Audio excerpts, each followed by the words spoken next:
Paz do Senhor, que pastor, aleluia. Igreja, o ministério pastoral feminino está dando o que falar, até porque o pastor, aleluia, está batendo muito nesta tecla. Daí o porquê alguns estão nos arredores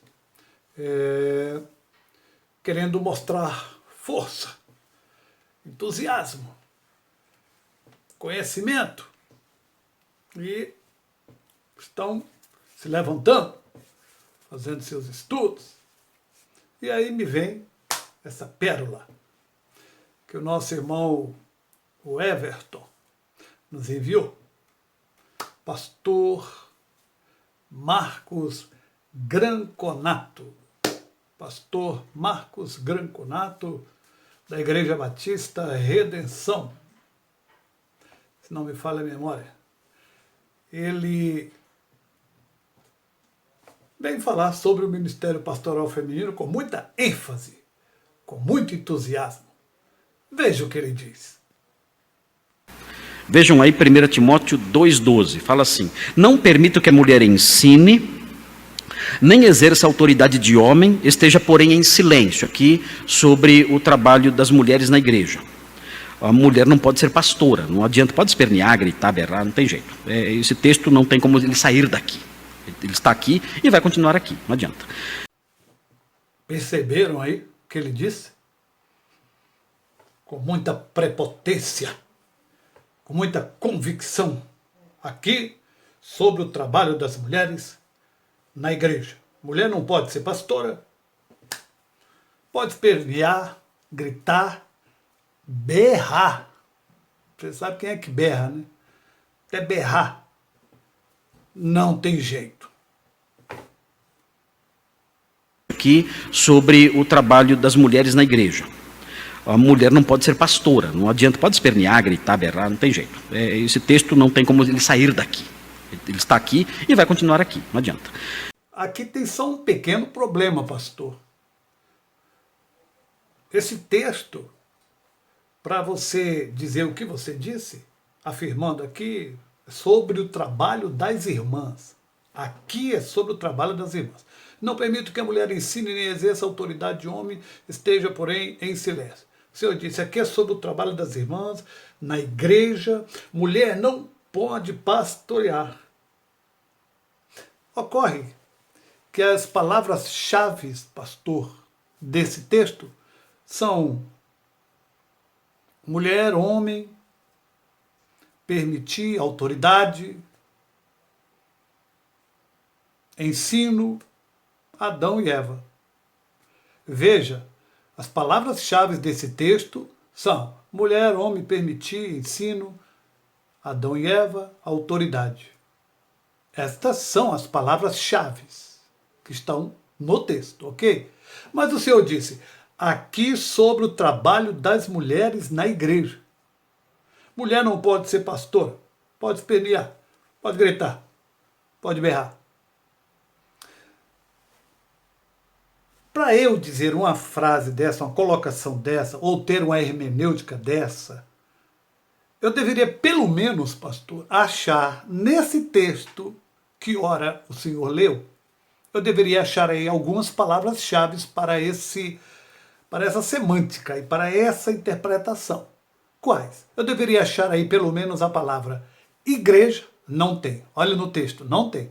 Olha aí, irmãos, não tem essa palavra no texto. Igreja, não existe. Para eu dizer o que ele disse, tinha que ter aí pelo menos a palavra pastora. Não tem. Para eu dizer o que ele diz, deveria ter aí a palavra dirigir. Não tem. Deveria ter uma palavrinha-chave, culto. Essa palavra-chave também não tem. Culto. Também não tem a palavrinha-chave pregar. Observe que não tem essas palavras. De forma que é forçoso entendermos e vermos que nesse texto não fala do trabalho das mulheres na igreja. Isso é lógico, isso é óbvio. Não fala do trabalho das mulheres na igreja, não fala que mulher não pode pastorar, nem fala de pastora, nem de ministério pastoral. Que loucura! Vejam aí 1 Timóteo 2,12, fala assim: não permito que a mulher ensine, nem exerça autoridade de homem, esteja, porém, em silêncio, aqui sobre o trabalho das mulheres na igreja. Esse texto não tem como ele sair daqui. Ele está aqui e vai continuar aqui, não adianta. Nisto o senhor tem razão, pastor. O texto está aí. A sua interpretação é que não está ali. Sua interpretação está em outro lugar. O contexto é de uma relação conjugal. Só. Paulo está falando dentro de uma relação conjugal. Então Paulo vem no versículo 11. A mulher esteja em silêncio. Não é aquela pessoa que fica muda. Essa palavra no grego é istíria, que significa uma pessoa que está em descanso, que está quieta, que não está em discussão, que não está em conversação, em disputa. É uma pessoa que não está usurpando o lugar de ninguém, se apropriando de nada. É isso que Paulo está dizendo. E não que ela esteja muda, ela não pode falar. No versículo 12, não permito que a mulher ensine. Observe, a mulher no versículo 11 e a mulher no versículo 12 é a mesma mulher no grego. Iem, é a mesma. Esta palavra iem é para esposa, mulher no sentido esposa ou noiva. Qualquer um que for estudar isso vai descobrir. E eu creio que o senhor saiba disso. Que esta palavra mulher, tanto no 11 quanto no 12, no grego, em qualquer grego que você estudar, esta palavra está para mulher, como esposa, como mulher casada, está como noiva, o senhor sabe disso. Tanto 11 quanto 12, esta palavra está ligada a uma mulher casada. E aí ele diz, não ensine nem exerça autoridade de homem. Sabe o que é isso, pastor? É usurpar. É tomar o lugar do esposo. É a mulher que se apropria, que se apossa, que usurpa, que toma o lugar, que assume o lugar do homem, do esposo. O homem aí é andros, no grego, que é esposo, que é marido, que é o noivo, que é o futuro esposo. O senhor sabe disso, ou não?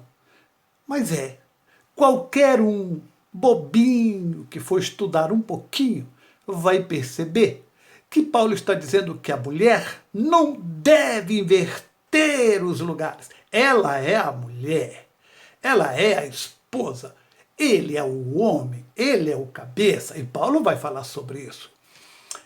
Em todas as vezes que nós lemos a palavra submissão ou sujeição, que ela aparece 8 vezes com relação à mulher, em todas elas você vai ver que Paulo está falando da sujeição da mulher ao marido.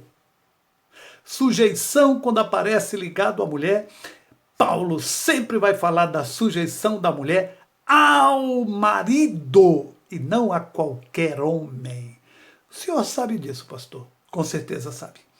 E ele está dizendo, a mulher, não permito que ela nem ensine, nem use de autoridade sobre o homem, sobre o marido, sobre o esposo, que ela não inverta as posições, que ela não fique, isso é um verbo no prolongado, que ela fique ali tomando atitude, autoridade, o domínio, o governo daquele homem, autoridade absoluta, inversão de posições, é usurpação. O texto está apenas se referindo a isso. A mulher não é o cabeça da casa. A mulher deve estar em estado de sujeição ao marido no Senhor e, portanto, Paulo está dizendo, não é permitido que esta mulher usurpe a autoridade do homem. Só isso, pastor. Não tem igreja, não tem pastora, não tem ministério pastoral, não tem culto, não tem pregação, nada. Relação conjugal. Alguém disse a mim, pastor, aleluia, Paulo escreveu aos Coríntios 11, dizendo que o homem, todo homem, qualquer homem, é cabeça de qualquer mulher. Você acredita nisso? A mulher deve estar sujeita a qualquer homem, e não somente ao marido. E ele me trouxe um texto base, e eu vou lê-lo. 1 Coríntios 11, 3. Mas quero que saibais que Cristo é a cabeça de todo homem. Cristo é a cabeça de todo homem. Ok. Vírgula. Aí vem. E o homem a cabeça da mulher, e não de toda mulher. Você está entendendo isso ou não? Cristo é o cabeça de todo homem. Cristo é o cabeça em tudo. E na relação conjugal, ele deve ser o cabeça desse homem também, claro. Mas ele diz de todo homem. Ele usa no sentido amplo.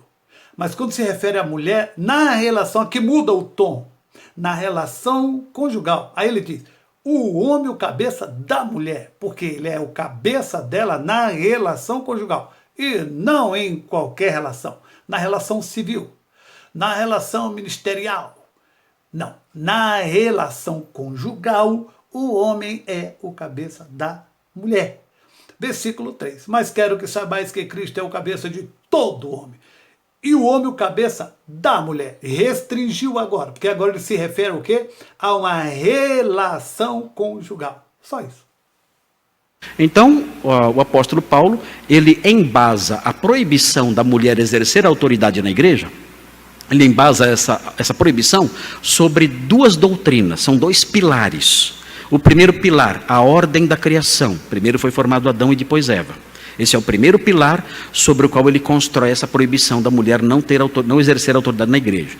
E o segundo pilar, a doutrina da queda. Adão não foi enganado, mas Eva foi enganada e caiu em transgressão. Então, por causa desses dois pilares, a ordem da criação e a doutrina da queda, a mulher não pode exercer autoridade sobre a igreja.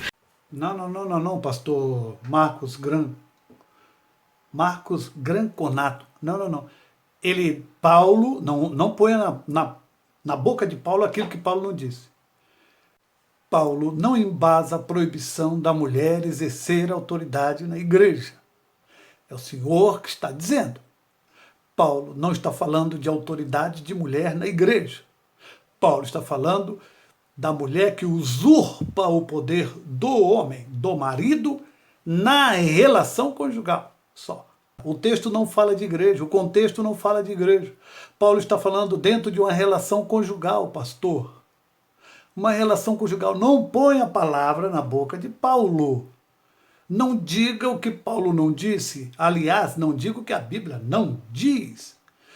Paulo não está falando que a mulher não pode exercer autoridade na igreja. Não pode ter ministério pastoral. Isso é o Senhor. E a maioria daqueles que leram muito, Santo Agostinho, Aurélia Agostinho, leram muito Martinho Lutero, João Calvino, foram esses mentores que trouxeram essa ideia. Mas Paulo não. Então, o apóstolo Paulo, ele embasa a proibição da mulher exercer autoridade na igreja, ele embasa essa proibição sobre duas doutrinas, são dois pilares. O primeiro pilar, a ordem da criação. Primeiro foi formado Adão e depois Eva. Esse é o primeiro pilar sobre o qual ele constrói essa proibição da mulher não exercer autoridade na igreja. E o segundo pilar, a doutrina da queda. Adão não foi enganado, mas Eva foi enganada e caiu em transgressão. Então, por causa desses dois pilares, a ordem da criação e a doutrina da queda, a mulher não pode exercer autoridade sobre a igreja. Então, não é por razões culturais, como dizem por aí, mas por razões doutrinárias, e esses são os dois pilares doutrinários sobre os quais a proibição é construída. O Senhor diz que tem duas pilares. Não são duas, são 4. Uma, porque primeiro Deus criou Adão. 2, porque Eva é a disjuntora, saiu da costela. 3, porque Eva, o desejo dela seria para o seu marido, ele a dominaria. Por isso, essa é a doutrina. Ela não pode usurpar este lugar, porque o lugar de domínio de cabeça é do homem. E em quarto, é porque Eva caiu primeiro. São essas 4 pilares de Gênesis 3, senhor pastor Marcos Granconato. São 4, repito. Primeiro, porque Adão foi feito primeiro. Segundo, porque Eva foi feito como adjuntora em segundo lugar. Terceiro, porque o desejo dela seria para o seu esposo. Ele a dominaria, isso é lei. E em quarto, porque foi ela que caiu primeiro. Ponto. O texto de 1 Timóteo está explicado. O contexto prova. Por que Paulo vai falar de Adão e Eva? Porque ele está falando de relação conjugal de homem e mulher. Quando ele fala 11 e 12, ele se refere ao casal. Quando ele fala 13, 14, ele vai falar exatamente de Adão e Eva, dentro do mesmo contexto, relação conjugal. Nada a ver com ministério pastoral, nada a ver com culto na igreja, nada a ver com mulher proibida de pregar, nada a ver. Esse é o texto. Esta é a verdadeira interpretação. Esta é a verdadeira hermenêutica, exegese. Agora eu digo, este é o texto. Faço minha as suas palavras. Este é o texto. Está aí. A interpretação é esta. Pode espernear. Pode gritar. Pode berrar.